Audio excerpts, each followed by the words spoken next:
So it's me again. Ya, buat teman-teman semua yang kemarin belum nonton video aku, salam kenal, nama aku Cici Desti Rizky atau Cici Andrich. Teman-teman bisa panggil aku Cici, gitu aja. Sebelumnya aku mau berterima kasih yang sebanyak-banyaknya buat teman-teman semua yang sudah subscribe dan like video aku kemarin. I really appreciate that. Terus buat teman-teman yang belum subscribe, please subscribe ya teman-teman, biar akunya tambah semangat lagi nanti buat bikin video selanjutnya. Oke, tanpa berlama-lama lagi, di video kali ini aku mau jelasin ke teman-teman semua kayak dokumen-dokumen apa aja yang dibutuhkan untuk apply fiancé visa atau visa tunangan untuk menikah di Inggris ya. Aku punya banyak sekali aku punya banyak sekali list di sini yang aku mau bahas ke teman-teman. Sebisa mungkin aku mau bahas itu kayak detail gitu biar teman-temannya nanti paham dan mudah untuk kayak nyiapin dokumen-dokumen apa aja yang dibutuhkan gitu. Sebelumnya disclaimer dulu ya teman-teman. Aku mau bilang ke teman-teman kalau di sini aku bukan solicitor, bukan juga agen, bukan juga seseorang yang expert atau yang tahu tentang segala hal tentang pervisaan gitu atau apalah-apalah tentang imigrasi dan lain-lain. Itu enggak. Jadi di sini aku cuma mau sharing ke teman-teman tentang pengalaman aku kemarin waktu aku apply for fiancé visa gitu. Jadi please dicatat gitu. Oke, kita mulai ya. Jadi fiancé visa itu atau visa tunangan itu apa sih? Oke, fiancé visa atau visa tunangan ini adalah visa yang digunakan untuk menikah di Inggris gitu. Jadi visa ini berlaku hanya 6 bulan. Catat ya, hanya 6 bulan, dan selama 6 bulan ini sebelum visa ini expired, teman-teman harus sudah menikah di Inggris dan harus kayak apa sih namanya, kayak switch visa atau apply lagi for spouse visa gitu, atau visa partner, visa suami atau istri. Nah gitu. Cara apply-nya sebenarnya ada dua cara. Yang pertama, teman-teman bisa apply sendiri, bisa isi form sendiri, siapin dokumen sendiri, terus bikin apa namanya, cover letter sendiri kayak gitu. Atau yang kedua, teman-teman bisa hire solicitor gitu. Setahu aku solicitor ini semuanya itu dari Inggris. Kayak nggak ada gitu solicitor yang khusus buat fiancé visa atau spouse visa itu dari Indonesia. Dan kalau ada pun kayaknya aku pilih solicitor dari sini deh, karena mungkin dari sini kalau orang sini kan dia lebih paham ya tentang kayak peraturan-peraturan atau imigrasi yang ada di Inggris ini gitu. Kalau untuk aku sendiri kemarin aku pakai jasa solicitor gitu dari teman aku gitu. Teman aku yang sudah di sini kasih tahu aku tentang solicitor yang dia pernah pakai dulu gitu, dan ya aku pakai kemarin gitu. Kalau teman-teman mungkin mau tahu tentang informasi selanjutnya tentang siapa solicitornya atau yang mana atau apalah itu, teman-teman nanti bisa DM aku ya di Instagram aku, nanti aku cantumin Instagram aku di bawah. Oke? Nah, yang pertama itu teman-teman harus menyiapkan beberapa dokumen. Aku sendiri dulu itu kayaknya, bentar aku mau ingat. Dulu aku nyiapin dokumen buat fiancé visa ini dari bulan Juli, dan aku apply di bulan Oktober. Bayangin nggak? Juli, Agustus, September, Oktober, 3 bulan. Nggak terlalu lama sih, cuman cukup lama bagi aku. Oke, sebelumnya aku mau bilang ke teman-teman, sebelum aku apply for fiancé visa, aku udah sempat apply for tourist visa, UK tourist visa 2 kali dan semuanya di reject. Ya, semuanya di reject. 2 kali aku visa aku ditolak. Visa turis atau visa berkunjung ke Inggris. Karena apa? Oke, so alasannya itu dulu, jadi ceritanya waktu pandemi itu aku kerja di salah satu maskapai, di Garuda Indonesia sebagai flight attendant atau pramugari. Sebelum pandemi semuanya normal ya, dan pandemi menghantam kita semua. Akhirnya aku sempat di unpaid leave dulu beberapa bulan, aku lupa berapa bulannya, tapi unpaid leave atau statusnya masih karyawan Garuda Indonesia, cuman gak digaji gitu. Gimana itu menjelaskannya? Itulah pokoknya. Nah, waktu itu alasannya pihak imigrasi UK di Inggris ini bilang katanya antara slip gaji aku sama slip gaji terakhir aku sama bank statementnya itu kayak nggak sinkron gitu. Ya kan, namanya juga di unpaid leave gitu. Aku pasti serahin dong kayak slip gaji aku yang terakhir itu, jadi kan sebelum di unpaid leave otomatis. Nah itu kan masuknya juga di unpaid leave, sebelum di unpaid leave gitu, bulan sebelum unpaid leave. Nah pihak imigrasi maunya kayak yang bulan ini, karena kamu tuh udah nge-stay gitu, gaji kamu sekian, tapi kok bulan ini nggak masuk, bulan kemarin nggak masuk sekian gitu. Ya aku sampai minta surat ke kantor kayak, ini aku lagi di unpaid leave tapi statusnya masih karyawan gitu, cuman tetap nggak bisa. Ya seketat itu teman-teman, memang kayak imigrasi rulesnya di Inggris. Cuman it's fine. Oke, yang penting adalah sekarang kita mau bahas tentang fiancé visa atau visa tunangan untuk menikah di Inggris. Aku tadi udah disebutin di awal tentang kayak masa berlakunya tuh berapa lama. Oke, teman-teman di sini, sorry teman-teman, tadi harus aku pause karena aku harus ngecek ayam di oven. Aku naruh ayam di oven buat lunch suami aku karena dia lagi work from home di lantai atas itu. But anyway, kita lanjutin ya. Apa aja dokumen yang dibutuhkan untuk fiancé visa? Yang pertama adalah English language. English language ini dikhususkan untuk para applicant, atau di sini kasusnya aku yang butuh English certificate ya. Nah di sini kayak di UK government itu menyediakan beberapa provider gitu, yang mana yang diterima gitu. Jadi nggak semua dari institusi itu diterima sama UK government. Untuk lebih jelasnya mana aja provider yang diterima oleh UK government, nanti bisa dicek di UK website. Nanti aku kasih descriptionnya di bawah ya. Oke, di kasus ini kemarin aku tes buat IELTS test di British Foundation di Jakarta Pusat atau Jakarta Selatan kalau nggak salah. Itu pokoknya di British Foundation, teman-teman pasti tahu ya, yang di Indonesia itu kayaknya setahu aku cuma ada 3. Yang pertama di Jakarta, Bandung, dan Surabaya. Karena pandemi kemarin aku tesnya di 2021 ya, 2021 masih apa-apa masih close, jadi yang di Surabaya close, jadi aku harus pergi tes ke Jakarta gitu teman-teman. Nah untuk English test ini atau English language ini teman-teman harus lolos, aplikan ya, yang aku maksud ini teman-teman berarti aplikan. Teman-teman harus lolos di level A1. Jadi di IELTS ini ada beberapa levelnya teman-teman, kayak A1, A2, B1, terus dan seterusnya gitu. Nah untuk fiancé visa sendiri ini teman-teman cukup harus lolos di level A1, which is sangat mudah. Kayak cuman percakapan sehari-hari, kayak how are you, terus kayak gitu-gitu aja, nggak ada tes tulis, kayak nggak ada past tense, nggak ada gitu-gitunya, nggak ada, cuman purely kayak ngobrol gitu. Oke, itu yang pertama. Terus yang kedua kita masuk ke financial requirement.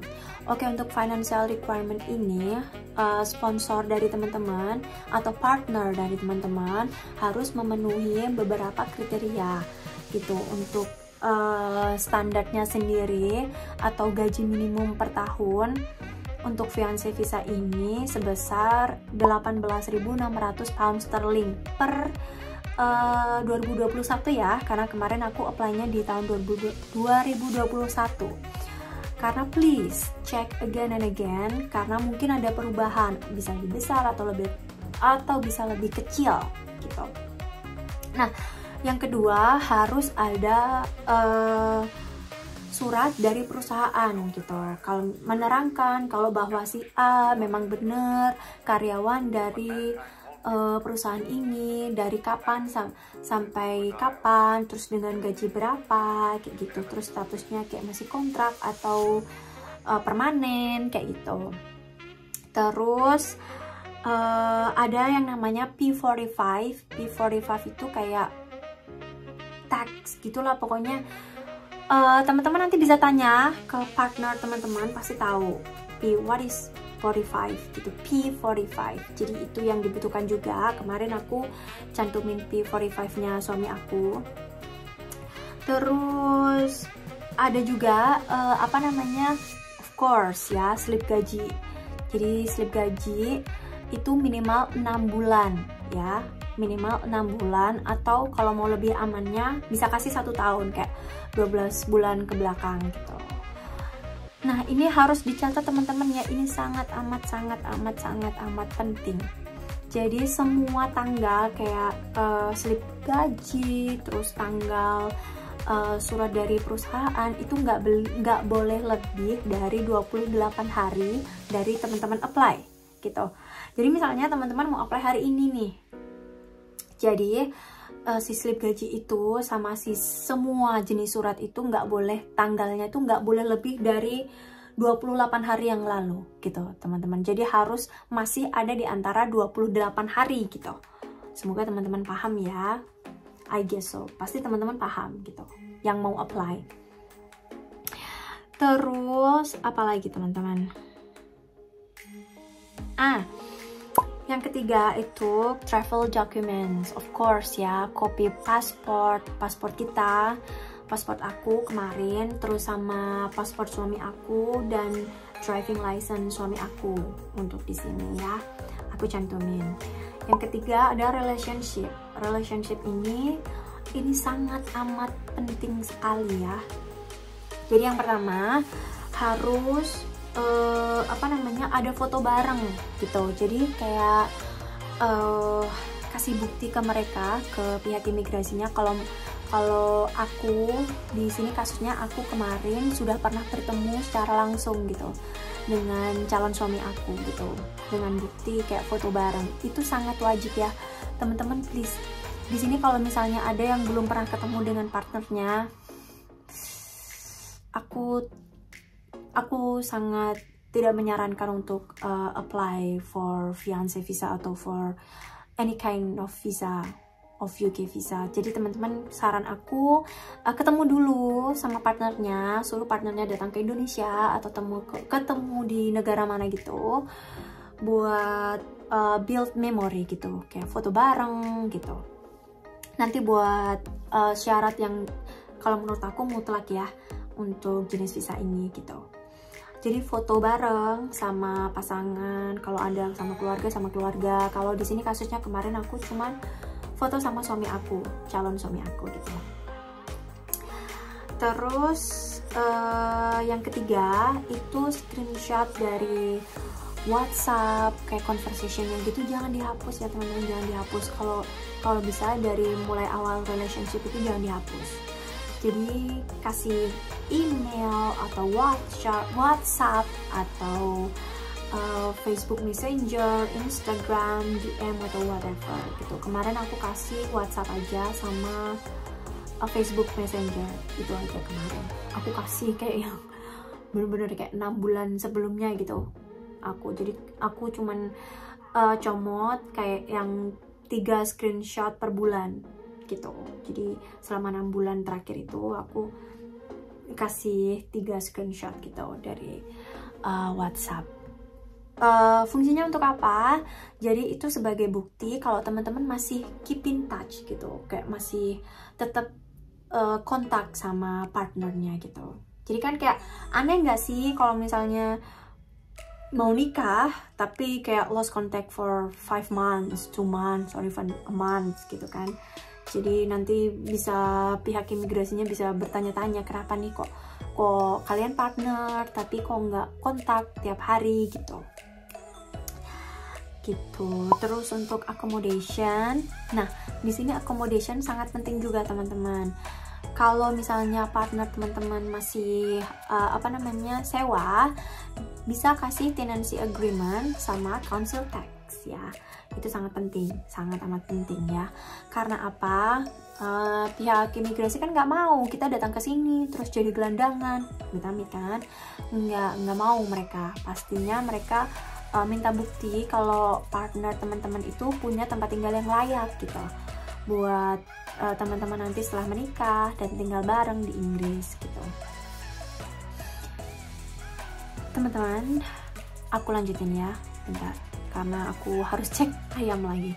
Wait, I'm back again. Sorry teman-teman, aku harus cek lagi ayamnya. Oke, anyway, nah gitu fungsinya, kayak kasih bukti gitu loh, kalau tenancy agreement dan council tax gitu, kasih bukti ke pemerintah Inggris atau ke imigrasi officernya kalau partner teman-teman itu punya tempat tinggal yang layak di sini. Terus buat teman-teman atau partner teman-teman yang masih sewa, harus menyediakan juga, kasih juga landlord objection letter. Jadi kayak landlordnya partner teman-teman itu kasih surat keterangan gitu, kalau misalnya oke, aku nggak apa-apa, aku sebagai si Mr. atau Mrs. A menyatakan tidak keberatan bahwa partner teman-teman nantinya akan menikah dan tinggal bersama teman-teman di properti saya gitu, yang menyediakan yang mencantumkan kata-kata itu gitu. Terus ada juga ini yang paling penting. Jadi harus menyertakan juga booking tanggal pernikahan di sini. Jadi kayak teman-teman bisa booking tanggal pernikahan itu di marriage registration di mana county-nya partner teman-teman tinggal gitu. Kalau aku kasusnya kemarin di Warwick, jadi aku menikahnya di Warwickshire. Jadi partner aku booking kayak 6 months in advance gitu buat bookingnya di Warwick Council things, pokoknya gitu. Nanti teman-teman bisa diskusin sama partner, suruh partner teman-teman buat booking tanggal pernikahan gitu. Itu email confirmationnya nanti teman-teman screenshot, terus teman-teman cantumin ke visa application ini karena sangat amat dibutuhkan dan penting gitu. Terus cover letter ya, cover letter ini teman-teman bisa bikin dan partner juga bikin, atau cuman partner teman-teman aja yang bikin. Kalau aku kemarin kasusnya cuman suami aku aja yang bikin cover letter. Jadi cover letter itu isinya apa sih? Jadi cover letter itu isinya menjelaskan kayak kapan ketemunya, di mana, terus berapa lama hubungannya teman-teman, relationshipnya, terus intinya story about your relationship gitu. Kalau di sini kasusnya kemarin aku suami aku cerita tentang dimana kita ketemu, kapan kita memulai hubungan, terus suka dukanya tuh gimana aja gitu, sampai akhirnya memutuskan untuk apply for fiancé visa gitu. Atau teman-teman juga bisa cerita apapun kondisi partner teman-teman. Kalau misalnya nih partner teman-teman lagi mau pindah kantor atau apa, atau situasi kantornya gimana, nanti teman-teman bisa jelaskan di cover letter itu gitu. Jadi buat sesimpel dan sejelas mungkin, ini kuncinya teman-teman ya. Jangan over, maksudnya jangan over itu jangan kasih ruang buat immigration officernya itu bertanya-tanya gitu, kayak kasus baru ini apa maksudnya, terus apa bla bla bla, selain nanti bisa memperpanjang waktu buat approvalnya, bisa jadi kasus baru gitu. Jadi kemarin solicitor aku bilang disuruh bikin cover letter itu sejelas dan sesimpel mungkin gitu. Oke, aku tadi lupa mention, kita butuh TB test ya for applicant. Di sini kasusnya bagi kita teman-teman, bagi aku ya, TB test, tuberculosis test. Ada beberapa rumah sakit yang di approve sama UK Immigration. Itu di Indonesia cuma ada 2. Yang pertama rumah sakit Premier di Jakarta, dan kedua Premier di Surabaya. Gitu. Aku nggak tahu kalau yang sekarang ya, tapi yang dulu di tahun 2021 di Indonesia cuma ada 2 rumah sakit itu, gitu. 2 rumah sakit itu yang bisa menjelaskan atau bisa kasih teman-teman tes untuk tuberculosis test yang kerjasama sama pemerintah sini gitu. Nah, nanti teman-teman datang aja ke rumah sakit itu, bilang kalau misalnya aku mau apply for fiancé visa, for fiancé visa, UK fiancé visa. Nanti orang rumah sakitnya udah pada tahu, nanti teman-teman akan diarahkan ke bagian khusus gitu.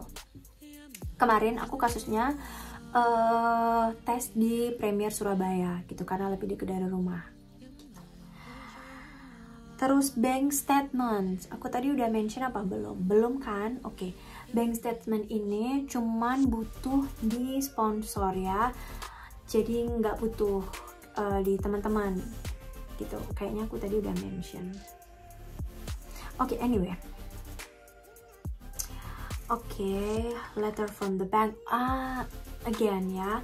Jadi kemarin karena suami aku pakai HSBC, terus kata solicitor aku bilang katanya harus di stamp nih si bank statementnya. Terus suami aku bilang ke solicitor kalau sekarang nggak bisa, udah nggak ada lagi sistemnya kayak gitu, karena katanya cuman dari online aja sekarang udah legit, udah nggak apa-apa gitu. Cuman karena lebih amannya, aku minta suami aku buat datang ke bank buat minta surat gitu loh, surat keterangan kalau sekarang itu udah nggak butuh stamp dan lain-lain gitu. Dan we made it. Dia dapat surat itu gitu. Jadi kalau buat teman-teman yang mungkin lagi galau atau nggak yakin gitu, kalau boleh nggak sih di stamp atau apa, mending langsung ke banknya aja. Kalau emang nggak boleh, udah nggak ada sistem stamp lagi, minta surat keterangan kalau misalnya zaman sekarang udah nggak pakai stamp lagi gitu. Terus tenancy slip, gaji, employer letter. Nah, sebenarnya nggak terlalu ribet ya. Kalau dokumen-dokumennya udah lengkap, udah ada semuanya, mungkin tinggal disusun, tinggal dikumpulin, tinggal disusun aja gitu. Tapi di sini aku mau bilang kasusnya aku sama suami aku kemarin. Jadi waktu aku apply kemarin, suami aku kebetulan pindah kerjaan gitu ya, pindah kantor, kayak completely move gitu, pindah kantor, pindah role, pindah perusahaan gitu, dan itu masih 4 bulan jalan. Makanya kita kemarin apply masuk di kategori B gitu. Nanti teman-teman kalau misalnya apply for kategori B juga harus dijelaskan ya di cover letter. Jadi jelasin sedetail mungkin tapi simple. Kita bilang aja kalau misalnya suami teman-teman, calon suami teman-teman itu pindah perusahaan, pindah role, pindah dan lain-lain gitu. Gitu. Boleh, nggak apa-apa pakai kategori B, kasusnya sama kayak aku, asalkan dalam 4 bulan itu sudah mengcover atau sudah mencapai gaji dalam 1 tahun gitu. Kasusnya kan minimal 18.600 gitu. Jadi kemarin calon suami aku, kita bisa apply di 4 bulan karena gajinya sudah mengcover di lebih dari gaji setahun yang di syarat minimum itu dari UK government itu gitu. So itu tadi kayak beberapa rincian yang aku jelasin untuk dokumen-dokumen apa aja yang dibutuhkan untuk teman-teman yang mau apply for fiancé visa ya.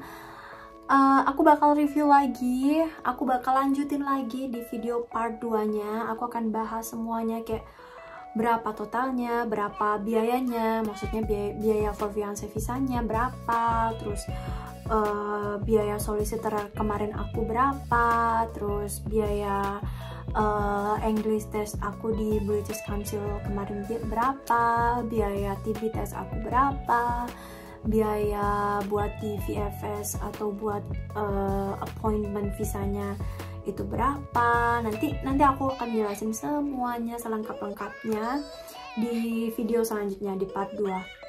Nanti aku akan review ulang juga dari awal sampai akhir, secara simpelnya, sederhananya di video part 2 juga gitu. Ya, semoga teman-teman paham sama penjelasan aku tadi. Dan aku doain buat teman-teman semuanya yang sekarang lagi proses mau apply for fiance visa, aku doain semoga semuanya dilancarkan nanti, sampai kesini, sampai akhirnya menikah dengan partner teman-teman masing-masing gitu. Pokoknya aku doain yang terbaik. Oke teman-teman, sekarang aku mau lanjutin dulu dengan urusan dapur karena si suami aku udah kelaparan kayaknya dia. Oke, kita lanjutin lagi di video part 2-nya besok ya.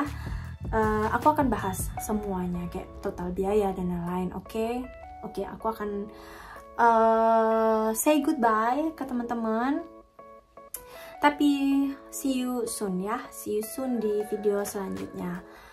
Thank you for watching. Terima kasih yang sudah subscribe sekali lagi. Dan ya,